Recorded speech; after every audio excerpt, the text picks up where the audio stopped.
Good afternoon, everyone. I'm Peter Hoffman. I'm the director of the Graduate Program for International Affairs. Welcome to a symposium on geopolitics. I'm sure many of you are familiar with the new school. Part of what you're probably thinking of when we say the new school is the tradition of critical theory.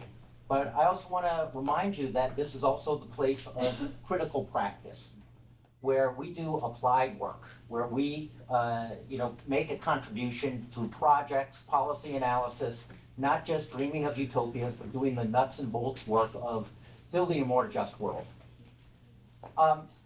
Today's session takes place against perhaps a timely backdrop, the opening of the UN General Assembly, the Sustainable Development Goals Summit, Climate Action Week, the high-level dialogue on financing for development. There are so many moving parts going on. And it is a great delight that we are able to welcome Global Women Leaders' Voices to this session today. Usually in conversations around international affairs, there are certain topics that are frankly taboo or off limits. Inequality, marginalization. That won't be a problem in today's session, I guarantee you. Those will take front and center in our conversation. So welcome to the new school. I'm really delighted that Global Women Leaders has again decided to join us. And I'm going to keep my introduction to that basically because I want to save time for the session itself. But before I do, one last bit of business that I wanted to perhaps call upon our own women leaders here at the New School to perhaps say a few words of welcome. President Shalala, would you like to perhaps say a quick word?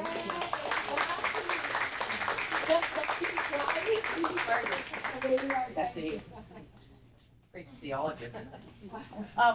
But now I can't, it's always too high for me. I was actually 3 inches taller before I went to Washington the first time.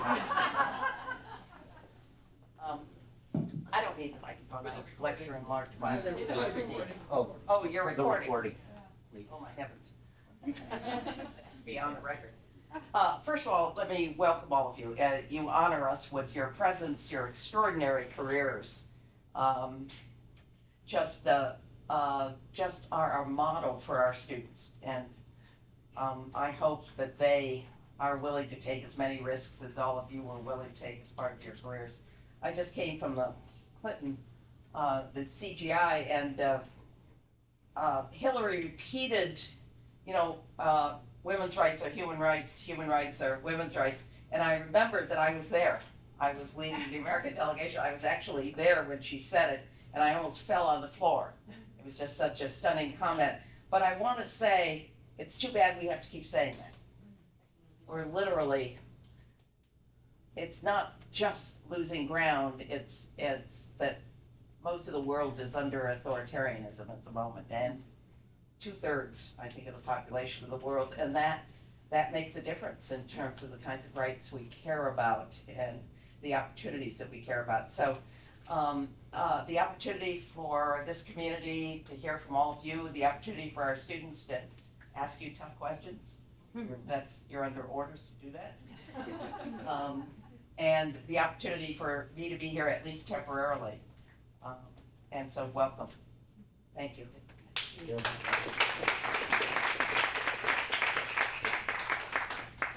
right, well, I'm going to turn it over to Fatia to start the session. We'll have a series of roundtables. Okay, I'll pass on the mic to colleagues who will be starting. And let me stand so that we can take advantage of the microphone. And I always do that as though I'm going to fight. And I think the subject is so important that I need to get rid of my jacket. So first of all, hello and welcome. And I think Peter said it, and everybody says it. It's a privilege to be here, and we would like to thank you, the new school, as well as all students and other participants to be here. It's for us a privilege to be able to share with you some of our experiences, some of our challenges that we had to face in order to put gender equality at the center of decision making and to basically use our collective responsibility and conscience to make sure that institutions take charge and actually walk the talk. And they say gender equality, equity, access to health, peace building and conflict management, but they actually do it. And it was interesting to see the Secretary General yesterday speaking about, you know, the charter, and Susanna, you mentioned it today again, says all, in other words, men and women. And yet he says it's mostly men, with due respect to all the men here, of course. And I say, if you know it's happening, do something about it. And we at GWL, the Global Women Leaders, we have been, under the leadership of our founders and president, we have been calling for better representation of women in the multilateral system by hopefully having a new Secretary General who is a lady and a new president of the GM who should be elected. So it is a pleasure to be here, and I would like to say really that today is the day for us to have this dialogue. And this dialogue is important. Why I'm saying today is the day? We have two elements that we're facing. On one hand, all the negatives that we see. A lot of conflicts, post-pandemic, strife, many issues related to global health, no access to health, and so on and so on. But at the same time, I'm a positive person.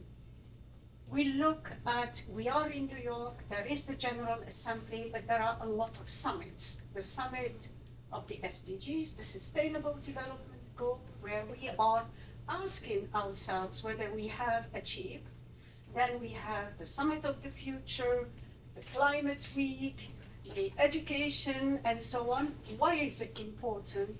It is time to reaffirm the commitment. It is time to redouble our efforts toward achieving those.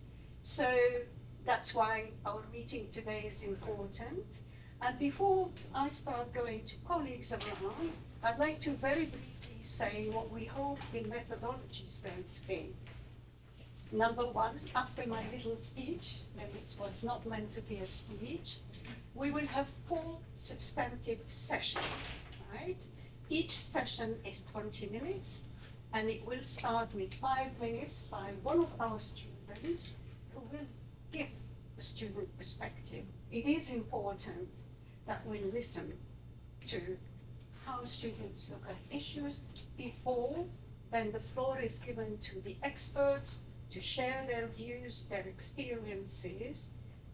Each substantive session is 20 minutes. And then hopefully towards the end, I will try, I don't promise, to actually wrap up with some words of wisdom. I did ask whether we would have the opportunity for questions, and I was told that should there be a need, we will open the floor for burning questions. Yeah. And there is a reception outside, okay? So without further ado, I'd like to basically start by going to, oops. Sorry, it's me and my little cars. I'd like to start by basically focusing on, and we said it, women shaping the multilateral system. Today is mostly, with due respect to men, it's men shaping the multilateral system. So today we'd like to look at that, and in order to start off on the question, I'd like to invite Irene. Please, you have the floor to give us your perspective. Please go ahead. Hello, everyone. Thank you for the welcoming. So today, there seems to be a belief among women that if women were the ones who ruled the world, we would be in a completely different place. Perhaps more peaceful, perhaps more caring, perhaps more in tune with Mother Nature. We don't know if that is true, and I don't want to be too essentialist and attempt to place all women in the same box, since that would be unfair for the complexities that makes us human above gender species. What we can all agree on, and I certainly have no doubt about, is that we need to be equally represented in conversations that construct and create the world we live in. Women make up half of the global population. How can they be excluded from conversations on how the world should be organized? I believe that we need representation in multilateral organizations that rule global governance because women are affected differently by the issues we're currently facing.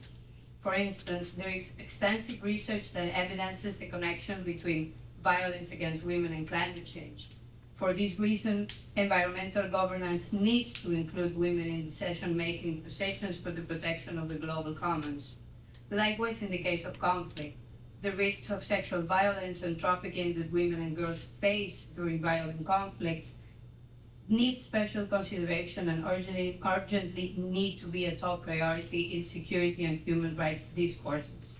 Without women leaders who introduce these concerns in the conversation, the protection of women and girls from these distinct threats will remain unsolved. Another current global issue that particularly concerns me and once again calls for women's representation to be effectively tackled is that of international migration and internally displaced persons. In many cases, a direct consequence of the two topics just brought up, the climate crisis and violent conflict, migration today has taken the lives of many people globally. Women and girls, again, experience a degree of vulnerability that differs from other vulnerable groups. Not only those who embark on dangerous routes in the search for a better life, but also those women who stay behind while other family members struggle. Once again, there is a gender dimension to this issue that places women in danger of different risks such as sexual violence. All this is to say, I believe women's representation is essential to secure women's lives. We need women's representation to secure women's well-being and attend to those issues that are specific to women. Even if milestones have been achieved in terms of women in position of leadership, the number of women in multilateral organizations remains insufficient. According to the report produced by Precisely Global Women Leaders in March this year, the world's largest multilateral organizations have had a total of 382 leaders since 1945, and only 47 have been women. And based on the latest report submitted by the UN on Sustainable Development Goal number 5 on gender equality, it will take another 140 years to achieve equal representation in leadership in the workplace. As a young woman enthusiastically willing to build a career in this field of multilateral organizations, there's fear and there are many challenges that remain unsolved. But there is also passion and luckily role models like the ones we have here today that prove that it is possible. I want to conclude by thanking you all for sitting with us here today and by asking you, as women who have dedicated your lives to creating a better world in organizations dominated by men, why would you advise young women like us who want to help design a better future through multilateral organizations? Thank you.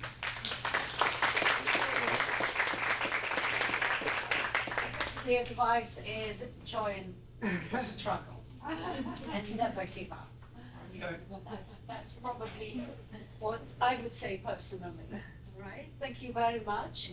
Now we would like to move to our panelists, and I'd like to start by introducing Ms. Catherine Bertini, my former boss in the World Food Program. Well, we don't say my former boss, we say my former leader in the World Food Program, and was the executive director of the World Food Program, the largest food aid agency, and I think I remember correctly how Catherine actually put WFP in the map and fought so hard for gender equality after Beijing. And then, of course, Catherine came to the UN here as the USG for management, and I remember those times as well. Catherine, you've been in the political and the diplomacy field, And so I think for the benefit of our audience, could you please share with us the broad or the main achievements in your view secured by women diplomats, ambassadors, and policymakers who have actually successfully navigated international systems? The floor is yours. Thank you very much. And thank you, President Shalala and the school for inviting us. I think when we have meetings, tables, discussions with a diverse group of people around the table, there are almost always that discussion and the results of that discussion is better than it would have been if everybody around the table was the same, or thought the same, or were all male, or even all female. Because what we have to say, when we're from different regions of the world, have different backgrounds in how we grew up, and our experiences, these things all make a difference when we come to the table. And we found that, especially during my time at WP, that if we were able to have a diverse group, we ended up with a better dialogue, a better discussion, and we were able to ultimately move forward on issues.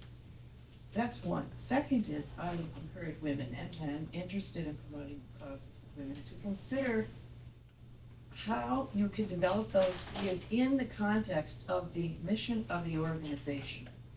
So, for instance, at the World Food Program, our mission is to end hunger. And we do it by distributing food. Well, when you take that a few steps further, it's not just moving the trucks around with the WP logo on it, get point A to point B. Who is actually responsible for ending hunger in the household? Well, in almost all the world, in almost so many households, it's women. So if we're able to build reaching women, listening to women, working with women into our process as an organization, into our own goal to end hunger by partnering with the women, we could get a lot further. And in fact, we did. And even the crustiest old ambassadors would get it, that we wanted to get food to women. We didn't have to argue it because they figured it out. Now, I don't think we collectively have figured out how to do this globally very well. Not just, I'm not talking about food now necessarily, but involving women in the decision-making processes for whatever it is we're involved in. And that's something that we have to be committed to continue to do. So that's my answer, but if you don't mind, I want to make one other point. I brought a few copies of a paper that we did a few years ago for the Rockefeller Foundation called Leading Change in UN Organizations. And my colleague Amy, I know, was kind enough to bring a bunch with her. And this is available here, but also online.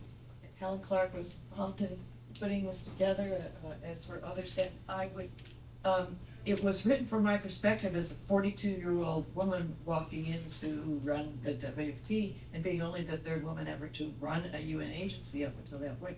So, and then it's enhanced by the views of Helen and 24 other women and men that were in the UN system. So I'd like to suggest that, especially for the students, as something to read, to think about in terms of how change happens in the UN. Thank you. Thank you. It's always, to me at least, having been in the system and in and out, be reminded of the importance of what we just stated, namely that very few women were present in international organizations some time ago. We still fight, it's better, but we still have a long road to go. So thank you very much. I'd like now to move to our president, Susanna Malcora. Needs no introduction, former foreign minister for Argentina, former chief of staff, chef de cabinet, and of course one of the 3 founding members of GWL and our president. Susanna, I know this question it's going to be important for you and for all of us. In your view, what is the impact of women's leadership in conflict management? I really like to speak about management, not just the resolution, but managing the whole process, peacekeeping, and humanitarian efforts for resource. Thank you, Fatka. Thank you, Madam President, for allowing us to be here. Thank you, colleagues. You know, this is one of the happiest days I have had in recent times because having all this great show of colleagues sitting here is a proof that something that Helen, Irina, and I started in 2019, it materialized in March 2019, but we started to discuss before, is working, is getting traction. And we got together because the three of us were candidates to become the undoubtedly next Secretary General, who was going to be a woman. So the three of us lost with other four excellent candidates, we were 7, and Antonio Guterres got it. He's great, he's a good colleague, he's a good friend, but the one thing he's not is a woman, that's for sure. So after that, and a little bit of frustration one needs to recognize, we started to discuss what we could do, and we decided that we were going to prove that, yes, we competed, but then we could work together and do something that was useful. And the idea of this association, working on multilateralism and women's rights in that realm, in the intersection of the rights and in the multilateral system, was going to be our arena. And here we are. And we started being 20 little, and we are 70 now. So it's great where we are. With that bit of an introduction, women, peace, and security is one of the areas, I will say, that has less recognition to how much women's leadership is key to transform the processes. You know, we have Resolution 1325 from the Security Council. When you look at what has really happened with Resolution 1325, not much has happened, honestly. And when you look at the field level, the impact of women during conflict and after conflict and managing the transition is huge. Most of the time, women are the ones left behind during conflict. Women are the ones who are exposed to violations of all sorts. Women are the ones who continue to sustain the little economy that remains there. Women are the ones who protect their children. You know, I remember vividly talking to a group of women they were refugees from Sudan in the eastern part of Chad. We sat around the table and they wouldn't really liberate themselves to speak. And after some time, and I spoke about my son, they started to raise their concern about their sons being taken as child soldiers. Yes. And what they were doing to try and avoid that, and how struggled that was. So women are at the center, not provoking the conflict, but trying to ameliorate the consequences of the conflict and trying to find creative ways to end conflict, which is the first objective you have to have when there is a conflict. We have seen very few examples of women leading in conflict situations. Fatiha is one example. She was in Somalia. She worked hard there and she did a lot in that very difficult challenge. I will mention one case that I think is a great example. She's also a member of our group. That's Sigrid Kaag.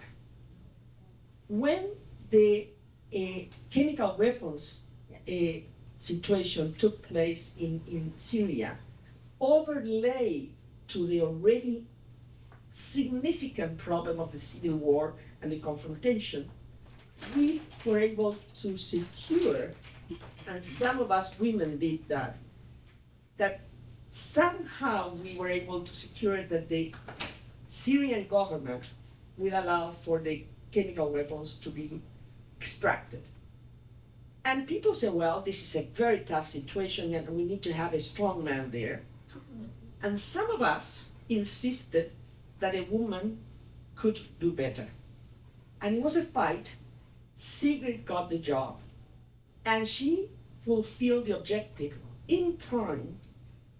She complied with the schedule absolutely, and she was able to get everything that was declared, at least. We don't know whether it was everything, but everything that was declared except a minor percentage that was already in territory that was not accessible out of Syria. We have no idea of the implications that this had to the world. We have no idea of what it would have meant for this to fall in the hands of the terrorist groups.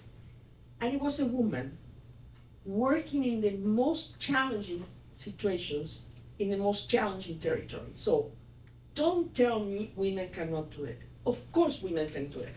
Women can figure out ways to talk and work with people that are totally unpalatable. I mean, you don't reach out to people who you will have tea with. You reach out to people with whom you need to address and solve problems. And women, and Catherine said it, bring a different perspective.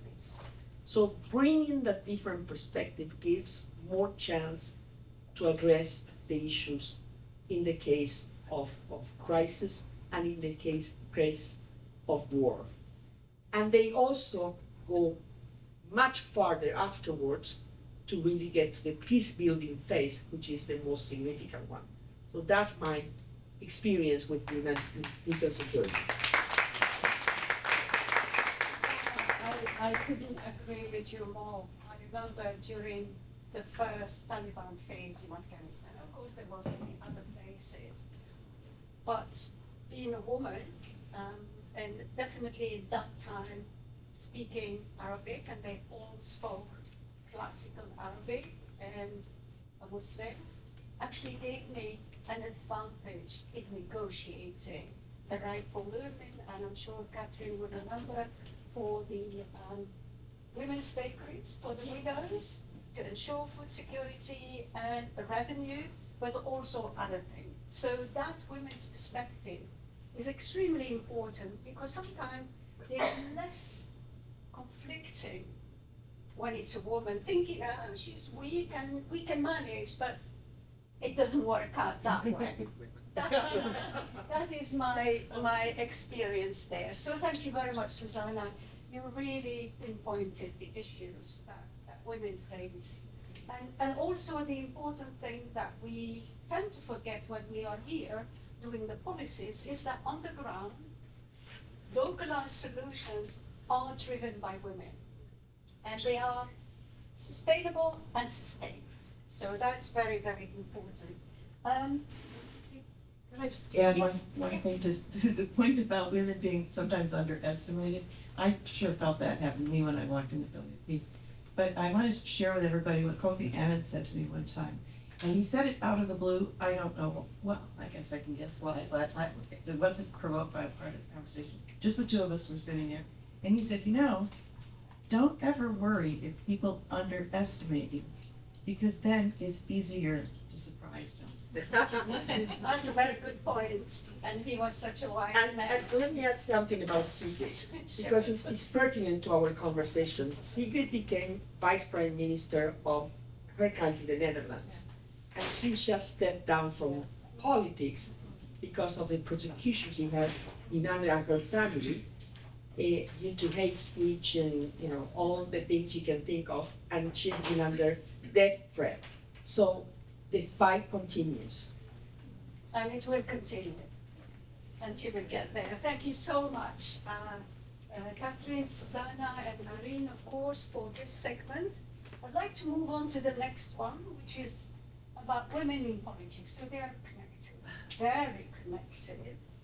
And to start us off on that discussion, I'd like to invite Taylor Reid to give us the student perspective.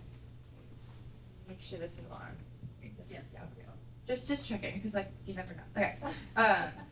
Okay, so women in politics. I was trying to think about all the things that could say about this, but one of the main things I realized was just kind of, although significant progress has been made with women in politics, there's still I think women are still significantly underrepresented there's lower levels of participation and there's like a lack of inclusion of women in politics, like in various countries throughout the world. So that is something that I definitely like have realized and like become like more aware of.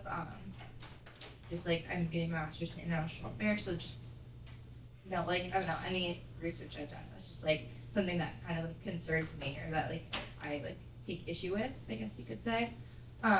Additionally, one thing I've realized is that even like at the UN or whenever there's an interview done, typically a woman's gender is referenced rather than like if a man is being interviewed, it's more like, oh, like what have you done? What are your accomplishments? What's your expertise on said topic? Whereas like with women, it's like, oh, like let's like focus on like your gender. It's like you're a woman in politics or like you're a woman who's done this. And so that's another issue that I feel like is something that it just like I guess it like with or lack of a better word like irks me. It's just like okay, like and rather than like oh like what you've done and like all the amazing accomplishments you've had and like your expertise and everything, we're just gonna be like, oh, you're a woman, so it's kind of like it makes it feel like a lower level, I guess. And I was like, this is like not the case by any means. So actually reviewed the UN Women Report that came out in January of this year, and there's some statistics that I'm just gonna reference here, so I'm gonna read that briefly. Is how basically that women remain severely underrepresented and included in this field of women in politics. So currently women serving as head of state or heads of governments only serve in 31 countries. Women make up 26.4% of members of parliament. Globally, less than 1 in 4 cabinet ministers are women, so that averages out to 22.8%. And again, like I feel like women aren't highlighted in like various fields, or they'll be more like about gender equality or like human rights, and like are lacking in issues of dominating issues of like policy, defense, or the economy. Whereas like men take the role in that. So I guess to sum up, I'm concerned about the progress that has been made and with the involvement of women, or I guess you could say lack thereof, in politics. And I guess I suggest a suggestion is to encourage a multilateral approach, because I believe that this cannot be achieved without a multilateral one that includes men and women and support from different parties, actors, governments, and countries to make this a reality, to make it so that women are better included and it truly is a like global like 50-50 percentage, you could say. That's like. Oh, then I'm so sorry, you guys. I'm super nervous. So I wanted to end on a question is that I'm curious to know, like each of you, thank you for taking the time to sit with us, and I'm excited to hear your thoughts. But on the topic of how can we ensure representation, participation, and inclusion of women in politics, and if that is possible, what would that look like? Thank you. Thank you very much. It's a possibility that we have to work very hard and continue to advocate and make sure the space is shared. I think it's sharing the space, sharing the power. That's where the issue is. So we have to fight, and I think such young, enthusiastic approach to it, we should be able to do. We will. Thank you so much. I come now to our next expert, Helen Clark. You did exactly what I do when I'm being called to speak. Helen Clark used to be or was the Prime Minister of New Zealand before becoming the UNDP administrator, one of the largest UN program, a great advocate, of course, one of the founding members of GWL. Helen, you are privileged to have 2 questions as opposed to other colleagues today. So one of the questions that we would like to get your views on is, could you please share with us a panorama, they say, or a comprehensive view, they say, of women engagement and the representation in national parliaments, governments, and international organizations. In other words, we're speaking about women in politics. What is your view? how many women do we have? What are the issues there? First question. Thank Well, you. not enough, obviously. And Taylor just shared the figures from the latest UN Women report. And actually things have deteriorated a bit since then, because it said 31 countries had heads of state, government and or government who are female. But since then, Jacinda Ardern's gone, and also Sanna Marin, the Finnish Prime Minister. And because the cluster of women who get to these positions is so small, that can throw the figures up, quite substantially, which is most unfortunate.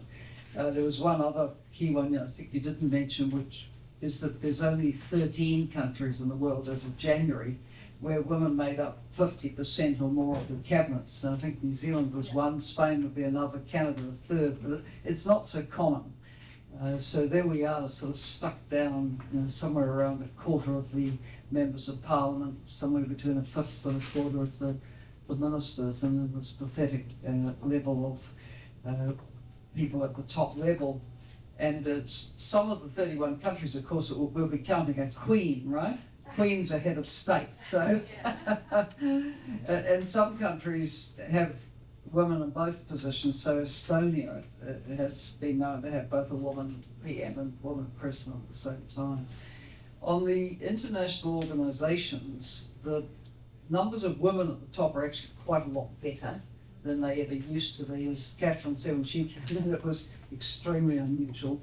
Not so unusual now, but there's a range of the multilateral organisations where the member states just don't even really think of nominating women, whether it's the ITU, the Telecommunications Union, or the Maritime Union. There's a lot of kind of male spheres out there where the member states aren't putting women forward. But then, if we were to come, and I think this was going to be a second question, what about the barriers and the challenges? I think in the political sphere, there's just so many countries, most countries, who have never had women in top positions. So for the women, fighting to get up to the top of those, and I was one of them once, there's no obvious ready role model for the public to look to. See, when I was leader of the opposition, people in New Zealand were familiar with Mrs. Thatcher, but obviously I wasn't Mrs. Thatcher. She was a completely different kind of political based, somewhat older and conservative. And remember, Mrs. Thatcher was the only woman in her cabinet, as I recall. You wouldn't have said this was feminist leadership. And I could myself point to Gro Harlem Brundtland in Norway, fantastic role model to this day, and Mary Robinson in Ireland, but they were pretty few and far between, and the public wasn't familiar with that. So it is quite a battle to sort of break through all the stereotypes of what has passed as leadership in a country which has never had a woman leadership. And let's face it, the image of politicians historically has been of a man with a family and children in the photo, right? And you're breaking all of those stereotypes. So there is still a lot of misogyny around against women rising up through political systems. I was doing an interview down at CNN today for a program that's coming up on Jacinda Ardern, and I made the point that misogyny's always been there. But what's happened in the times we live in now is that social media gives a whole new license to it. The keyboard warriors, the trolls, the haters, and it's pretty tough on women. The research is showing that disproportionately women are targeted for abuse and hatred and threats on social media. And as Susanna said, this has taken its toll on Sigrid Kaag. I mean, she says how ridiculous in the Netherlands that you can't go down to the shop without security. I mean, with respect to Oman, this is not Yemen, right? It's the Netherlands. It's the Netherlands. A senior politician felt she couldn't go out shopping, and similarly, Jacinda, who lives not so far from where I do, because we both represented the same constituency, a woman tried to kill herself outside her house. She was so opposed to vaccine mandates and vaccinations and so on. And I might say the way in which the responses to COVID have ripped our societies apart have been pretty corrosive. and women leaders who've been out there on that, like Jacinda, have been quite vulnerable, really. But the other, so you know, to go into politics, this has to be a passion, right? It has to be a dedication. You need to really want to do it because it's not easy, and it's never been easy, and it's not going to get any easier with the way that social media is these days. And my advice always is, you have to build resilience, a deaf ear, you know, have a bit of an open ear to what might be constructively being said that's critical, but most of it isn't, frankly. And just, you know, you've almost got to have tunnel vision, build alliances and networks around you, which will sustain you through tough times, because there are tough times in politics. You go, careers tend to go like that. In my political career of over 27 years, I was in the government part of 15 of them and opposition for 12. Well, that's not bad, is it, on the law of averages? But it means your careers go like that. You know, you hit the peaks, you hit the lows. It's a roller coaster. When I was at UNDP, I think it was way back in 2012, Winnie Byanyima, who's now head of UNAIDS, was head of gender at UNDP, and she and her team produced a booklet on how to increase women's political representation. And they made some excellent points. Points about the nature of the political system. Again, the sort of political system here in the United States, first past the post, the person who gets the most votes wins. These are the hardest systems for women. The proportional systems do allow more women to come through. And in my own country, when we introduced proportional representation, we went in one election from 20% women to 30%. It's now over 50%, right? So parties can't really credibly put up lists that don't have women on them if they want women's votes. It really changed the attitude towards selecting women. A second point Winnie's report made was about financing. The truth is that the old boys' networks and pockets are deeper than the old girls' ones. Harder for women to raise money in most societies. And thirdly, she raised the issue of security, and this was long before social media and, you know, the January 6th invasions and occupations and the rest of it. Women have faced more physical security threats campaigning across the range of countries, not just high-income countries that have been ripped apart by COVID, but you know, think of Benazir Bhutto, think of brave women politicians in Afghanistan, think of so many settings where, you know, women poke their heads up and someone's after them. Think of Malala, you know, a young girl who spoke up for women. And, you know, so women face you know, a lot of security threats. So these are all the barriers, but having, you know, spelled those out, I still say that politics should be seen as an honourable profession. To want to serve your community and your country needs to be a vocation. And women should feel that they're up for it and they want to make a difference, and that by being part of it, they can help change the culture of it as well. Back to you.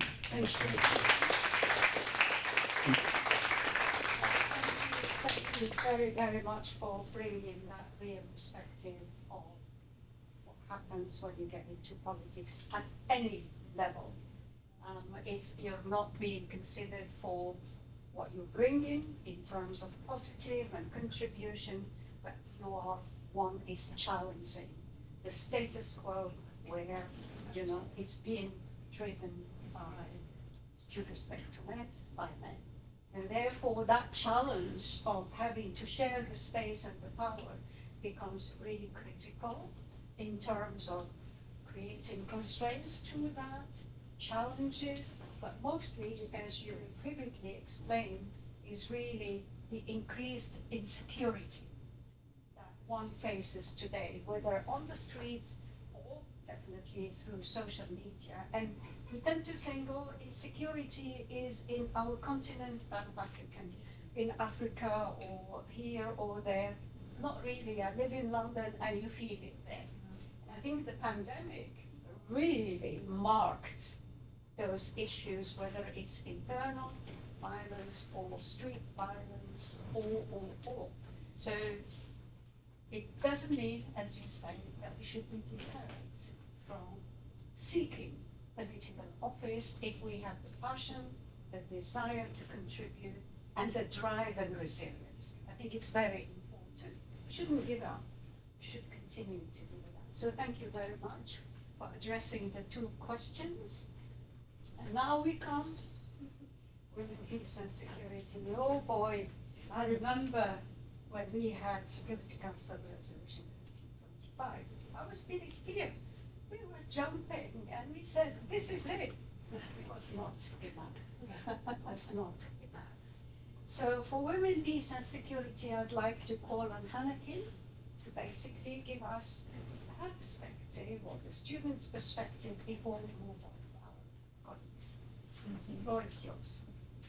Since 1975, the United Nations has held world conferences to promote gender equality on the global stage. The fourth conference in Beijing in 1995 marked a crucial turning point for the global agenda for gender equality, and the Beijing Declaration remains a powerful source of guidance and inspiration today. This agenda included key objectives that promoted the role of women in peace processes, and it ushered in the creation of the United Nations Security Council Resolution 1325. This resolution was adopted in October 2000, and since then, 9 other resolutions have been created, and 107 countries have adopted a national action plan on women, peace, and security. Yet, in spite of these remarkable measures, there continues to be a widespread lack of action and recognition of policy at the state and global level of women's contributions in peace processes. Governments, institutions, and the media tend to dismiss and underestimate the power of women's movements and their non-violent tactics, and women continue to be undervalued and underrepresented in peace processes. Even within the UN, women are rarely involved in peace processes. Only 19% of women are involved in UN-led peace negotiations. Women are seldom involved in the peace-building process, even though studies have shown that when women are involved in these processes, peace agreements are almost always reached, and peace is 35% more likely to last for 15 years or more. Furthermore, post-conflict peace building is more successful in societies where women are engaged and empowered. In today's political climate, with the rise of strongman authoritarian leaders, the proliferation of military spending, and surging violence against women, it seems like there is a regression of women's rights and a backlash towards gender equality. Women's voices, representation, and active participation in peace processes are needed now more than ever. We know that gender inequality and conflict are closely interrelated. Therefore, we need to dismantle structural inequalities and the systems that promote and perpetuate violence in order to transform the peace-building process and create long-lasting peace. In order for these changes to occur, we need more women in government and political leadership roles. Governments need to remove barriers that limit women's participation in politics and provide funding to civil society organizations and programs where gender equality and women's empowerment are the main objective. Citizens need to challenge harmful gender norms, advocate for gender equality and inclusion, and increase awareness of widespread gender-based violence. Mrs. Olswa and Mrs. Ford, seriously, do you have any other suggestions on how citizens, states, and organizations can seriously integrate women into the peace-building process and promote a better understanding and integration of gender issues? Thank you.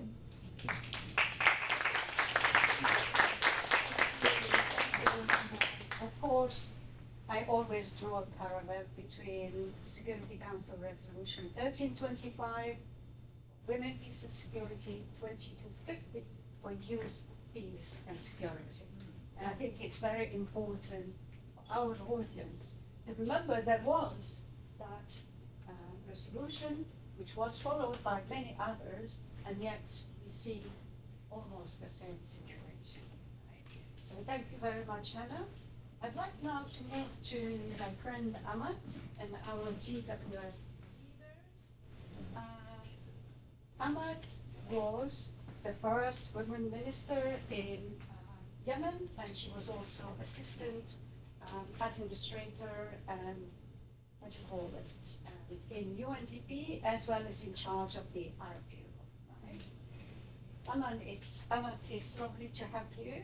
And you've been closely involved and associated with WPS, of course, and you come from Yemen, where we know there's conflict. Could you please briefly explain the role of women in addressing world security challenges? Wow, what a question. Including counterterrorism, cybersecurity, oh Lord, and overall peace building. Thank you very much. That should be a piece of cake. Yes. 4 minutes. 5 years. 4 minutes.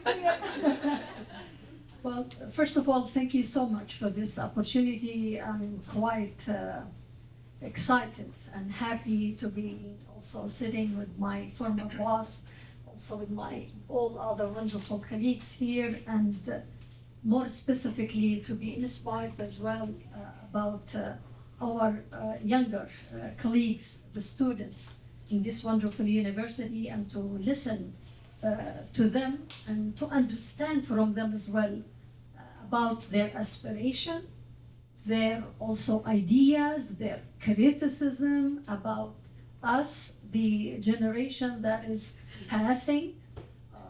We are trying still to hold on to the places where we are in different places, but definitely it's time really also to hand the torch. And let me start by focusing on the three fundamental principles that support international peace and security. The first two, as we all know, are in the Charter of the United Nations, and the third is a central element of the international law, which is Article 2.3. All members shall settle their international disputes by peaceful means. Then Article 2.4, the prohibition of the threat or use of force by any state against the territorial integrity or political independence of other states, a fundamental element of international law. Any state that injures another state by violating international law must provide full reparation to the injured state for the results of its aggression or action. Of course, these principles are reflected clearly in the UN Resolution 1325's two foundations of prevention and relief and recovery. As women assume more and more positions of leadership, including in military and security position also, we must insist these organizations plan not only for engaging in armed conflict, but also in planning for prevention of conflicts using a state's military and intelligence asset to prevent from devolving into armed conflict. The woman cannot be viewed as a passive victim too. And particularly as women are most severely affected by armed conflict when it occurs, we must also take the lead in refusing to allow the violators of international law from making away from and disavowing their responsibility for the result of the armed conflict. In thinking of the current expanding global crisis, I believe we are faced to conclude that the world is in fact facing a peace crisis. Some of the very sovereign states that were founders of the United Nations in 1945 have, during the most recent decades, ignored the UN Charter's overriding purpose, the settlement of international disputes, and provides detailed provision for peaceful settlement. Thinking of the terrible consequences of the armed conflict, for example, in Ukraine, Ethiopia, my beloved country Yemen, Syria, Sudan, and Iraq, just to name a few, how different the world would be if the UN members had rushed in an organized way to insist upon and to facilitate peaceful resolution. Instead, unfortunately, we have seen UN members intervene in armed conflicts not to end them, but unfortunately to extend and intensify them. Foreign states and non-state actors have directly intervened in the military forces and have provided more weapons to fuel continuing conflicts. This unfortunately has escalated the level of civilian casualties and the scale of destruction for objects indispensable to survival of the civilian population, and of course, at the heart of all of this, the casualties amongst all civilians, but particularly against women and children. Finally, what I would say here to conclude, with a more positive note, it is always important for us to remember it's not only through the United Nations resolution that the woman should be actually, brought out to the table, because being brought to the table is one good thing. The most important thing is really for the woman to have vote on that table and to pave the way for the world without war. And believe me, at every single country, women in local arenas are more capable of managing conflict, of mediating also amongst all these disputed factions and groups. The only secret here is how to really give them the space and to allow them to become part of it. And I think for the UN also, there is still some way to learn also how to do that. So thank you very much.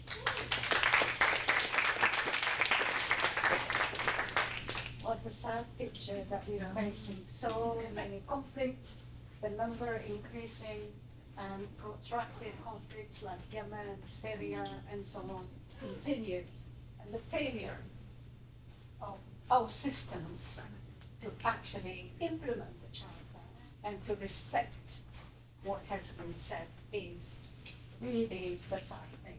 The countries have been engaged in processes like this, but I'm always reassured when I go to the field to see how much good work is being done in the field.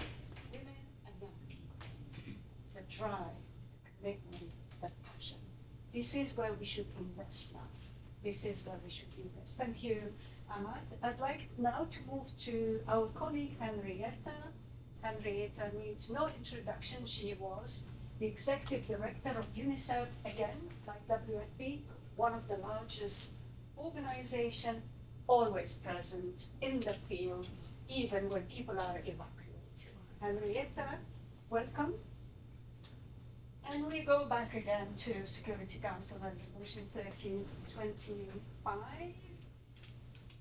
What is, in your view, the critical importance of gender responsive, and I add to it, inclusive approaches to security policies, including conflict prevention and management? In other words, are they important? And if they are, what do we need to do to make sure that they are there? Floor is yours. Thank you very much, and thank you, Ahmad. It is heartbreaking to do work in Yemen, but when you get courageous leaders like Ahmad, you have to grab them and put them in positions of great power and influence. So, if I may, let me go to the ground rather than staying up higher. When you're out there in the developing world and the roads are dusty and there's no infrastructure and there's little water and little food and no electricity and no connectivity, it is often a different world. And so when the Security Council passes a resolution, it seems like a million miles away. And it seems like maybe they are just words on paper. But they make a difference in how nations consider their militias, their police, their governments, their governance. And as a result, it's important to pay attention to both. But you have to know that out there in the field, many people are not reading what's going on in the United Nations, and they don't know what their rights are, or even what a right is, and who gives it to you. It's not clear at all. So, if I may, let me give you a couple of examples that I think will show what I think we could do if we want to as a world. And so the first one, the resolution to which you refer, 1325, was a real accomplishment. Everybody was part of it. You were joyous, and we were all joyous. So what then happens if you're saying that women and girls are disproportionately affected by conflict? What could you do about it? In a place like the Democratic Republic of Congo in Goma, they had the Lord's Resistance Army, and it came through and it raped many of the women who were local farmers. The men had gone off into the militias, so they weren't there anymore. So the Lord's Resistance Army comes through, rapes the women, they plant the seeds. Then next comes the DRC army, the national government's army. They rape the women and they're going the other direction. And then it comes again. And it kept going back and forth. So the only thing we could do as the United Nations were programs in hospitals trying to help with fistula and children and raising them and try to sort of put their lives back together and to help them with good fertilizer and that they could grow food.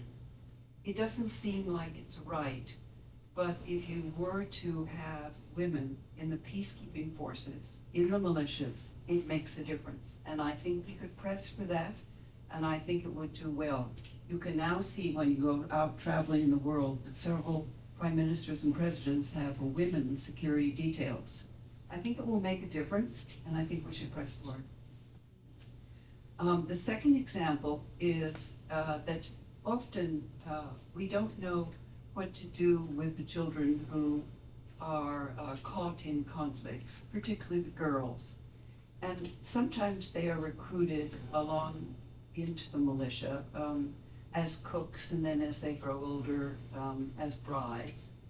And then they miss school, and they need to get reintegrated. So you say to yourself, what happens when the school systems don't allow girls that are pregnant in school? And then they don't get an education.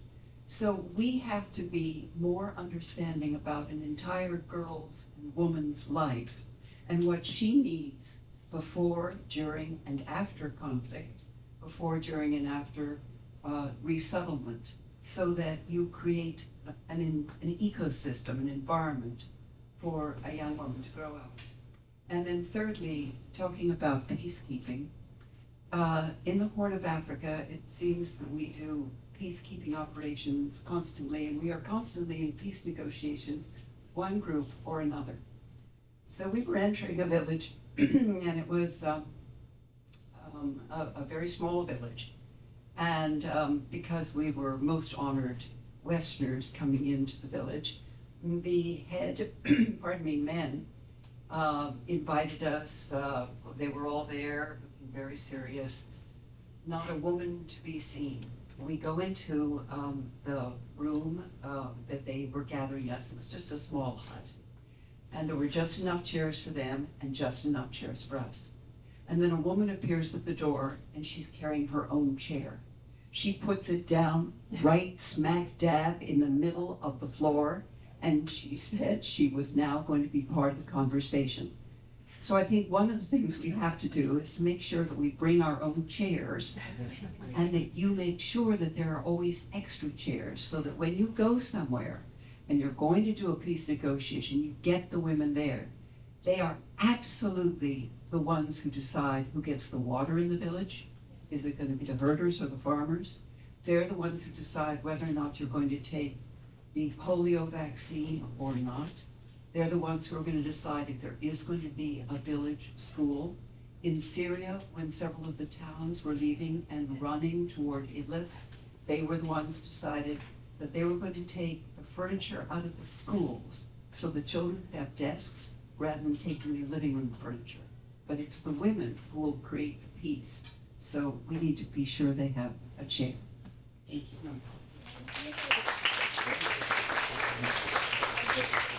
Once again, building on the local knowledge that we know. Why? Because quite often we are detached. Policy level law, you call it the high level, I've been up and down, and then the local knowledge. And I think I always make a case for doing the up and down, bring that reality up, then do the policy and look at the impact, but really maximizing the knowledge on the ground. And you're right. And I've seen, in Somalia, in Sudan, women basically who are not invited to a meeting, who appear under the mango tree and sit on the floor. And even if you don't have a chair, you say, well, here is my scarf, sit next to me. And nobody says anything against it. So it's being bold and brave enough to do it. And if you do it, it will happen in other villages. So thank you very much for sharing that experience, which I know is what happens in reality. We don't hear it here. We don't, and it's there, and it is what counts really. Thank you very much, Henrietta. We're coming to the last substantive session, and I hope you're still engaged with us. And have the energy. I'm not sure I have it. Oh, I see you moving. That's why I took the jacket off. That's why I removed the jacket, to have a little bit more energy for myself. Our next and final session is about the geopolitics of global health. Today, more than ever, it's important. We've gone through the pandemic, we've seen what it means, and we are fearful of what could happen. So to start off on the session, I'd like to invite Rebecca to basically share with us the student perspective. The floor is yours. Looking at global public health today, there are countless public health issues that need resolving that impact women and girls, whether it's FGM, access to clean water, access to reproductive health care, or HIV/AIDS care. In order to improve global public health, there have been conversations about looking towards more effective health communication, improving health promotion behaviors, and implementing evidence-based public health policy. These changes could provide more effective community-driven measures to improve public health. Public health policy must take into account cultural context in order to truly be effective. This cultural context must include the relationship that women and girls have to health institutions. Women and girls are often prevented from quality health services due to a lot of sociocultural factors. These often include unequal power relationships, lack of education, being kept in the home, and other forms of gender-based violence. Quality public health policy for women and girls must aim to break these boundaries in an informed and localized manner. In the last few years, I've been paying particular attention to the public health crises that have risen due to climate change. We've seen poverty rise with drought, long-related issues with ongoing forest fires, and pandemics. How have climate-related health crises impacted women and girls, and how can global leaders effectively respond to public health crises in a localized manner? Thank you. Thank you, Rebecca.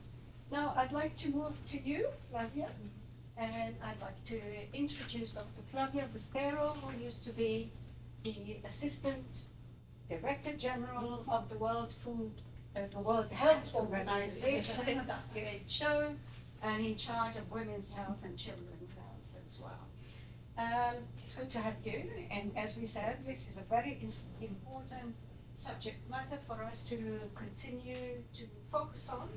Now, what role can women play in order to secure, I add the word, equal access to health for all, and especially for women and girls, because we know quite often we have health services, we have clinics and so on, but when women and girls go, they're not that important. So what can we do in order to ensure that they have equal access and use of health services? And maybe in addressing this question, you could share with us some of the difficulties that women face and girls as well. And I won't go into some of the typical issues, health issues of women and girls, but I'm sure we can do that. And how can we address those issues, hopefully once a week? Well, thank you so much. Thanks, Rebecca, for those thoughts, and I'm delighted to be with the young people. The entire week we are here is about young people at the center of decision making, and young women at the center. I want to start my answer from the definition of the right to health. We have here some former ministers of health, President Shalala, Honorable Ellen Clark. Before becoming Prime Minister, she didn't mention, but she also was Minister of Health of her own country. Okay? And I want to read the definition of the right to health that is in the preamble of the Constitution of the World Health Organization, the leading agency in charge of global health. It says, the enjoyment of the highest attainable standard of health is one of the fundamental rights of every human being, without distinction of race, religion, political belief, economic or social condition. Does he mention gender? Does he mention gender? Do you find yourself represented here? This is a constitution of the World Health Organization that was 1945. And I come back to the words that the Secretary General said today. It's a room full of men that set the rules and the norms for what the agencies and what the institutions are to do, and define what the right to health is. And that, to me, is an issue that relates very much to what you said, power. Power inequalities. And I come, maybe because of the origin where I come from, I come to these issues with an approach that looks at justice. And I say, why is it that that is still the case, that in 2023, we have the same number of maternal deaths that we have had for 25 years? 25 years, and we still have the same number of deaths. A former Prime Minister, Stoltenberg, I had the pleasure to work with him, he said, you know, if men were dying giving birth, we will not have these mortality rates. We will not have them. We will have children. Yeah. But the issue here that I like to bring, and where I like to latch on to the young students, do not look at this as it's a reality that has always been, but is an issue of justice that you and we have to fight for. And we have to fight through the system that has patriarchy, misogyny, and men-led organizations that has conduced us to this situation. Now, I come from the world, I worked for 25 years for the World Health Organization. I competed for the leadership of it. 75 years of the organization in existence, they said, oh, the previous Director General was a woman, Dr. Chan, so now it's time to change. But the truth is, 75 years, only 15 years, that was that woman. And that is like not the case for thinking, is that the right way to dress? And I can tell you, when Dr. Chan was the Director General of the World Health Organization, she insisted on women and children's health. She had initiative on maternal mortality. When Dr. Brundtland, that you referred to, when she was the Director General of the World Health Organization, she really looked at gender equalities and equity within the institution. So we need to approach this with a justice lens and demand. I'm tired and I'm fed up to justify why is it that women should be at the table to decide? Why is it that when the COVID-19 crisis struck, in the COVID task force, raise your hand, any women that were here, my own country, Italy, the COVID task force had only one woman. The only competent, she was the Undersecretary for Health. There were no other women involved in the COVID-19 task force.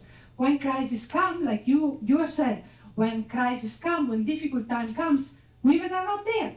But is that right? Is that just? So what can women do to change the situation? I think the first point is approach it with a justice lens. The second point is bring your chair, sit at the table, ask the difficult questions, ask the questions. Why is it that women do not have the right to abortion like they used to have here in the United States? Why are we regressing? Why are we going back? Why do we have men legislate on the right on our own body?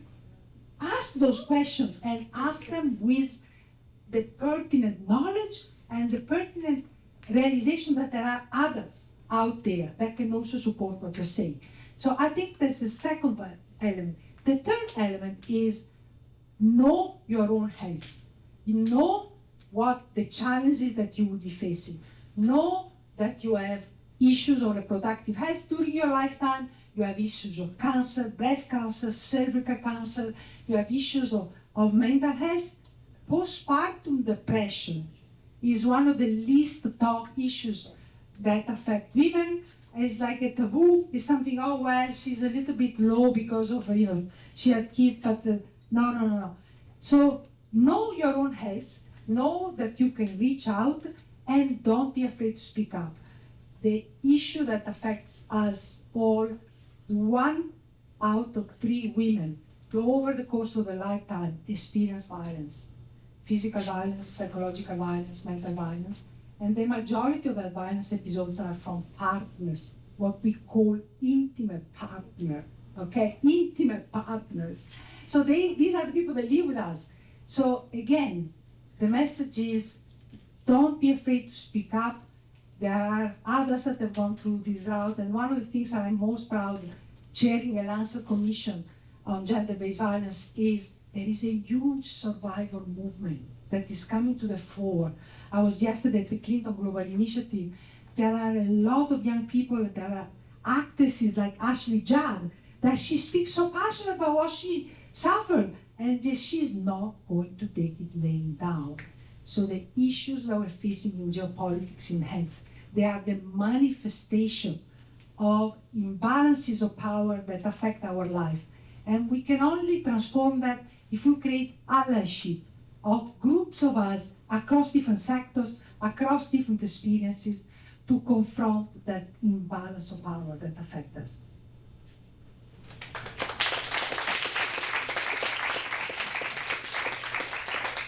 Couldn't be a more passionate enemy. That's Italian blood. I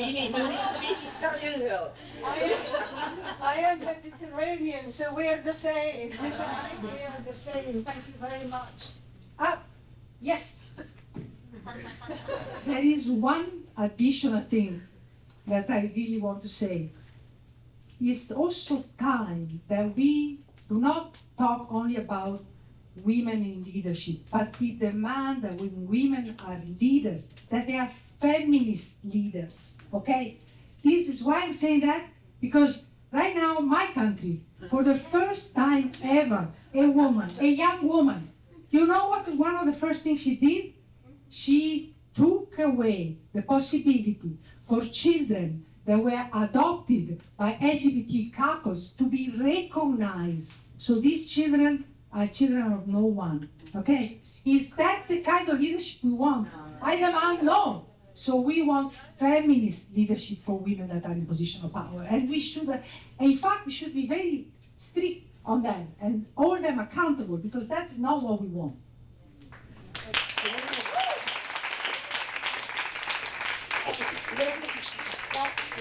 But responsibility, the responsibility as citizens, when we vote for somebody, is to hold them accountable for their platform, for their promises, and never ever give them the chance to not do what they say. That's the citizenship responsibility. Susanna, you wanted to speak? Yeah, I want to remember Madeleine Albright.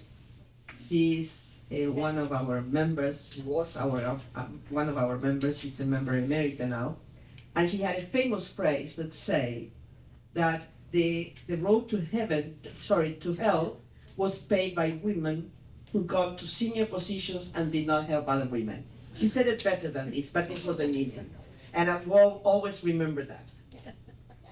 Well, thank you very much, Susanna, for reminding us of that saying, and I think we should always remember that, and we should always have it in our offices and with our children. I think it's extremely important, which is the responsibility we have to basically build coalition alliances for like-minded people, men and women, I would say, who basically would like to promote women's involvement in politics and so on and so on. I think that's very, very important. Before we close, and before I say whatever I would like to say, I promise not to bother you too much. I'd like first of all to see whether our participants would like to say something that they really wanted to say first, and to say it, and then maybe, if you allow me, to open the floor for questions from the participants. Let's go for the floor. Oh, let's go for the floor. For the floor. Right. Who would like to speak? I have. Go ahead. You please say your name. So on. Hi everyone, my name is Hani. I'm from Sudan. I came all the way to present a paper about gender insecurity sector in Sudan. So because now we have war and we are actually surviving a lot because, especially women in Sudan, they're fighting rape and other issues, according to her. According to what you said about feminism, so do you have any idea about having one wave of feminism? You know that we have two waves, black and white feminists. So we want to have a new perspective of no racism. Like one feminist, we are women. We have to fight for all our issues. We have the same issues around the world, from rural and west south. So yeah, I think if you got my idea, thank you. Thank you very much. I propose we take a few questions and then we give the floor to our speakers to respond to those questions. Any more? Yeah. Thank you. Sylvia. Thank you. My name is Sylvia Beals. I have met some of you before and I know Flavia very well. And I want to thank you all for being so amazing. You really inspire and keep us on the path. I'm an elder woman and I wondered whether you might want to comment on that, on how the UN system can better reflect what we go through. And I also want to raise the issue of widowhood with you and how that is dealt with or not in your different capacities. Many of us are widows across the world, and in the issue of conflict, what happens in the UN system to support widows. And I just want to thank you again, and thank you, Flavia, for inviting me. Pleasure to have you here, Sylvia. Is it yeah. Oh, you really have to do the workout. Thank you. Well, if I needed to, then today's the day. Hi. So I'm Sarah Bian. I work in the Indigenous Peoples Development Branch within the United Nations. So I just have, a comment related to the first comment as well, the first question. I think as we were now talking about the importance of feminist leaders, but I think it's not only that, but also feminist leaders like women who defend intersectionality, because it's not only being women, but also all the other oppressions that women must be facing sometimes. For example, in my case, I also speak for like Indigenous women, but even LGTB plus people, as you said, against racism as well. So I think that there are many issues that are also affecting us, so that we should also take into account. And then I would also just make a very quick question. So what would you recommend us young women especially who want to speak out or get into these environments, even like the United Nations or the governments, how to be able to speak out, because sometimes we feel like we have always been taught to shut up, to be submissive, to not say a word. Like we always believe that we don't know enough. Instead, men always have their way. They always know what to do, whatever, and you feel like you're not enough. So what would you recommend us to do, or how can we deal with these feelings of not belonging? Thank you. Thank you very much. Any more questions? I'll take the next two. Thank you. I have struggles to go up, so I think this is the way to go. Yeah, that's good. First of all, thank you so much for being here. It's very important to see examples. And I wanted to ask, someone point out how there must be different perspectives for solutions in war. I'm artist and fashion, but I'm very, very interested in geopolitics. I come from Colombia, a very problematic war, conflict country, and I've been questioning myself towards what it's like uniforms and what it's like different representations of garments, as symbols of war, but also in terms of dressing and stuff. But I just want to ask, how do you think artists could be a force or like could work towards these political and geopolitical terms? And yeah, that's my personal question, how I can do it, so. That's a very good question. Thank you. Somebody else wanted to talk first, and then you say.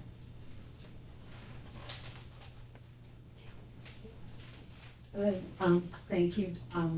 Very inspiring.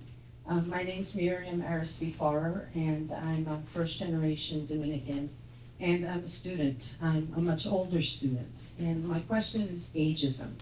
I keep hearing this call to young women. I'm 54, and I'm alive and kicking and have a lot of fight in me and have a hell of a lot of experience. I had my career, you know, I had my life, I had my passion, I went for it. I was a Parsons student in the early 90s. I did communications design, but I was always pulled to community. I think women are pulled to community. When you're a mother, you find yourself in PTAs, you find your purpose, your passion sometimes with your children. So my question is, and you mentioned it, ageism. There's this call to young women. What about older women? You know, we have men in politics up to, I mean, look at our president. And look at who's on, you know, we're talking about women in politics. What about older women? Where are the opportunities for us? You know, I find myself in classes at the new school, and I'm the older one in the class. It's pretty obvious, and I add a lot of color to the conversations because I've lived a lot.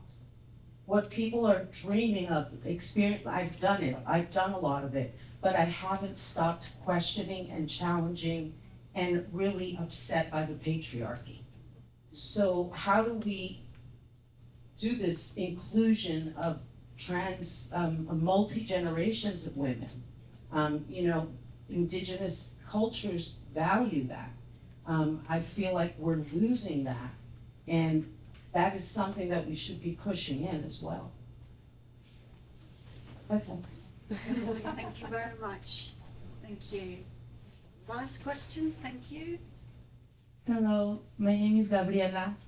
I am a starting Mexican activist. First, I want to say thank you very much. You are the most inspiring women I've ever met, and I really appreciate your presentation. I guess my question is a little bit too broad, but, well, okay, in Mexico, they murder 16 women a day. And that has been my fight since I was 12. And I've been going to the streets and like to protest. I've yelled, I've graffiti painted walls, and all of it has been just activism and activism and activism. But I would like to know what can international or like these big organizations like the UN can directly do to affect these issues and make a real difference, or what do we do as the people who want to fight against this issue that is only growing, no matter how the feminist movement in Mexico has grown. Thank you. Thank you very much.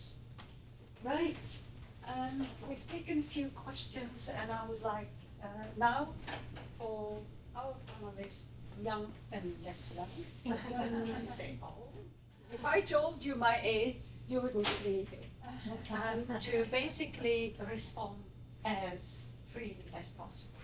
Okay? So the floor is open to you to address some of the questions that were raised by our participants. Go ahead. Who would like to take the floor first? Helen, and then Kathy. And then Hans. Oh, I'm so sorry. I think some good points have been made about older women and widows, and who in the international system speaks for them. I'm not familiar with the extent to which UN Women may be picking up the issues. They should. And also the UN Human Rights Council should be picking up ageism, because our societies, all our societies, are living longer. So these issues of discrimination and marginalisation of older people are going to loom ever larger. So I think you made an excellent point for us to think about how we advocate for older women. Thank you. Catherine, please. Thank you.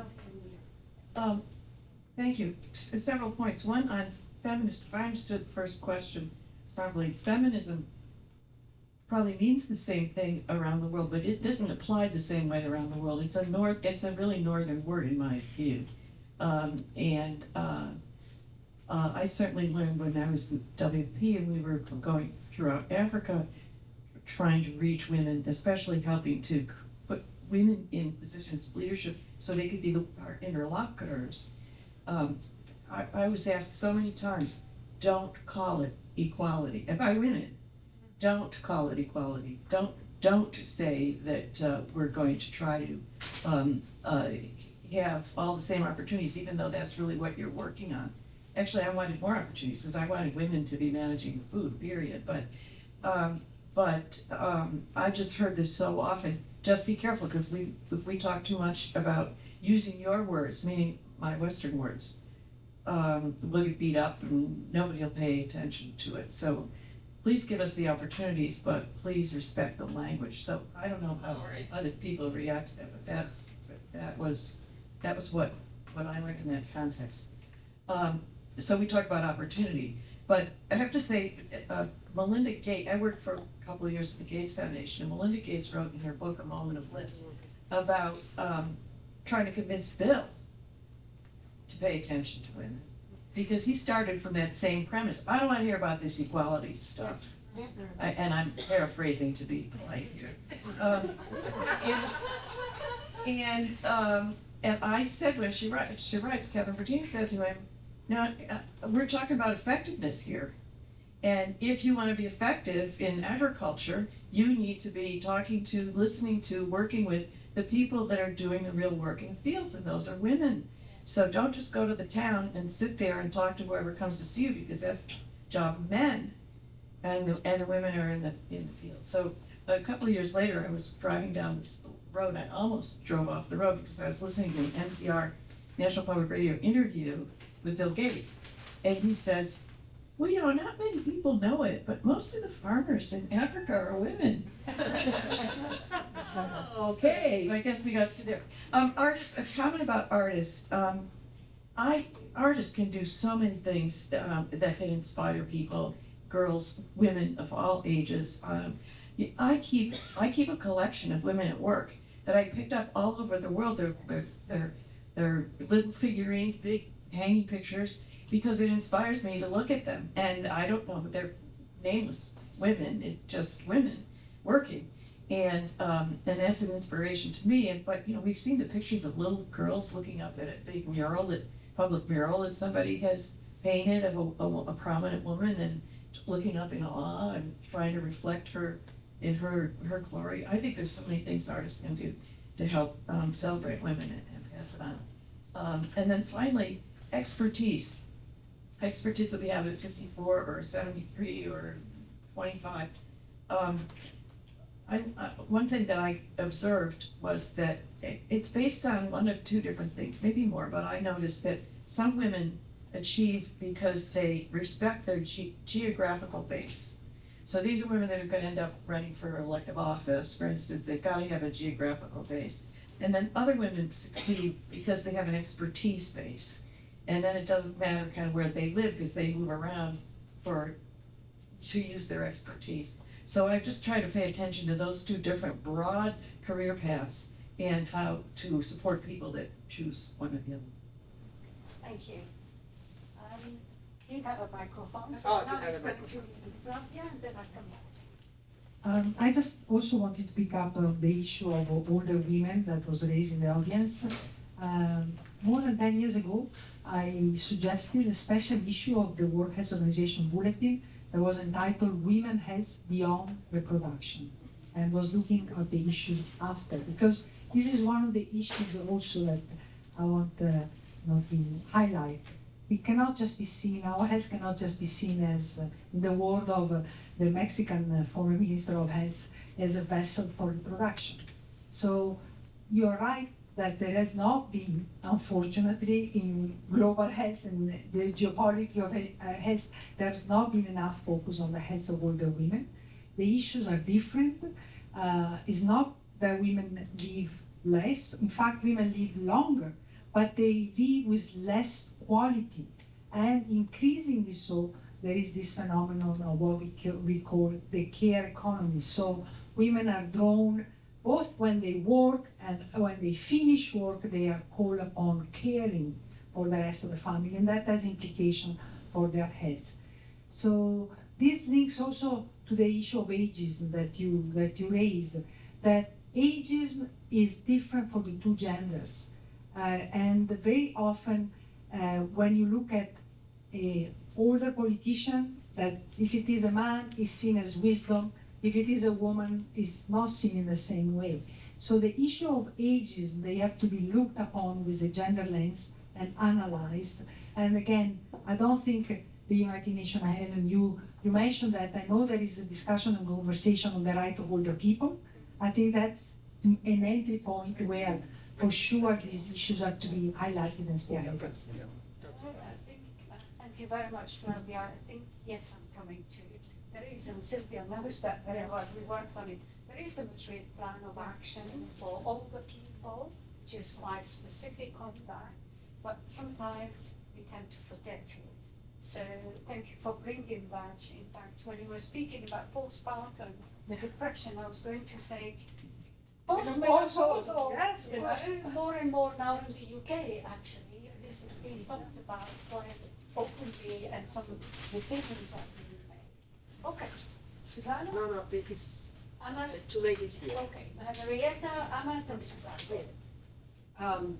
All right, so one of the watchwords that we have in those of us who've been through women's colleges and secondary schools is we don't want equal opportunity, we want every opportunity. And I think that's what's underlying most of this, is that we just want to open up every opportunity to every older and younger woman in the world, if we can.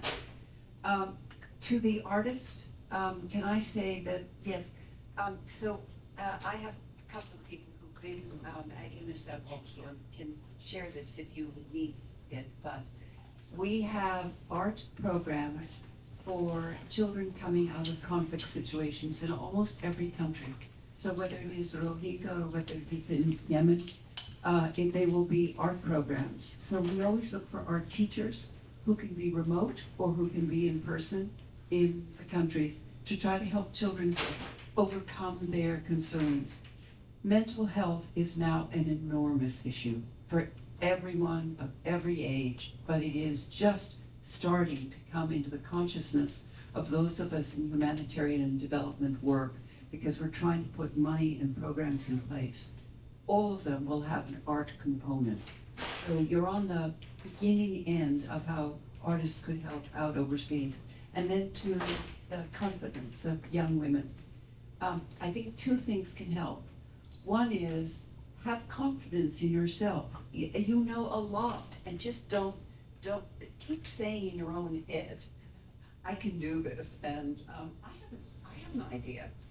And make sure that you know your own ethics. So in UNICEF, we put in our ethical base: care, respect, integrity, trust, accountability, and sustainability. The one that everyone connected to was respect.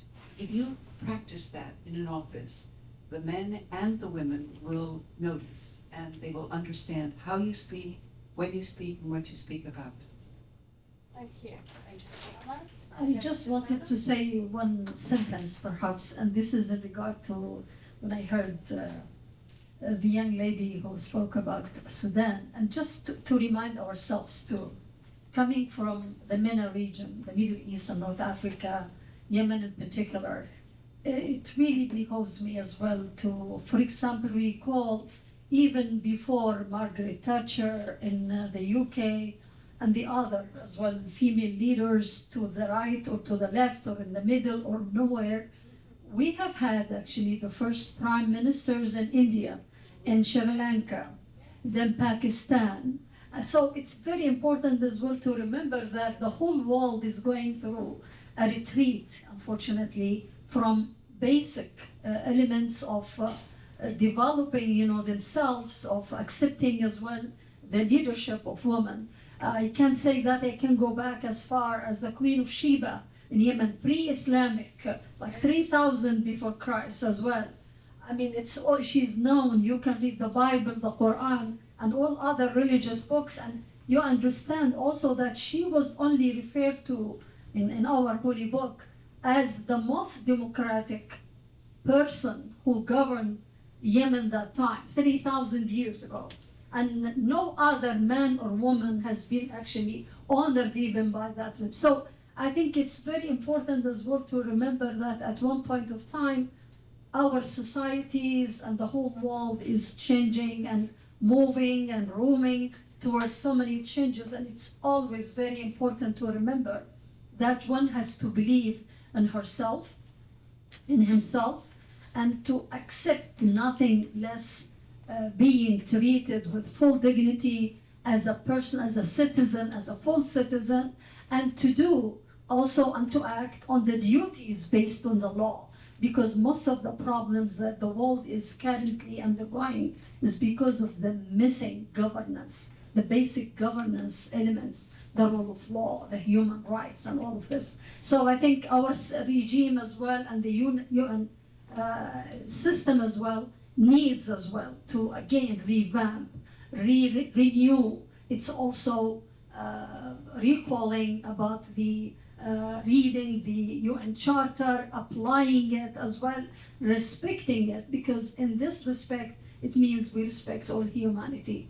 Without this, I think the world really is going to continue to be in this crisis. We have a responsibility to make sure. Absolutely, should go there.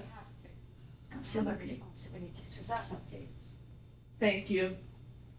It's humbling to hear the questions because you bring so many different perspectives, issues from so many different angles. And that's exactly the reason why we want to have this type of dialogues. We are from 43 countries. The members of our group come from all regions of the world.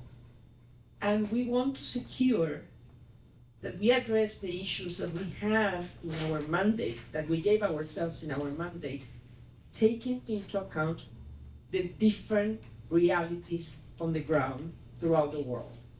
And trying to have a view from the multilateral world that brings policy to the forefront, that it brings policy that is in contact with a different reality on the ground in different places.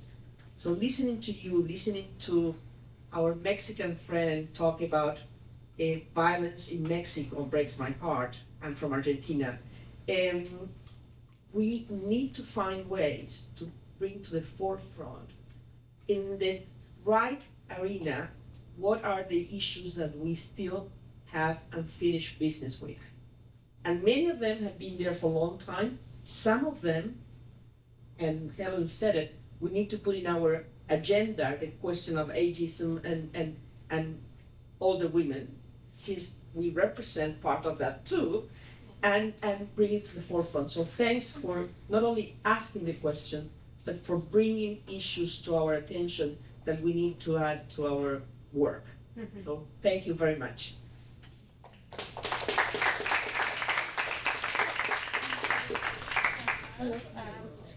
I will feel stupid if I try to summarize. But I'd like us to all leave with one thing, that the world, to be transformed today, cannot do it without women of all ages, of all capacities, of all competencies, because the world is made of men and women.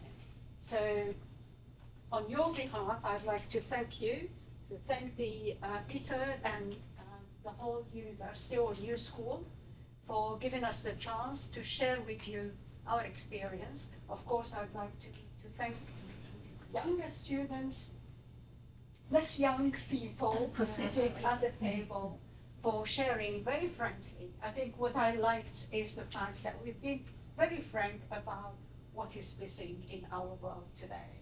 And what it is missing is really drivers that are female, that know the issues, and they want a change. Okay, so thank you very much. Thank you. And hopefully we'll see you very soon.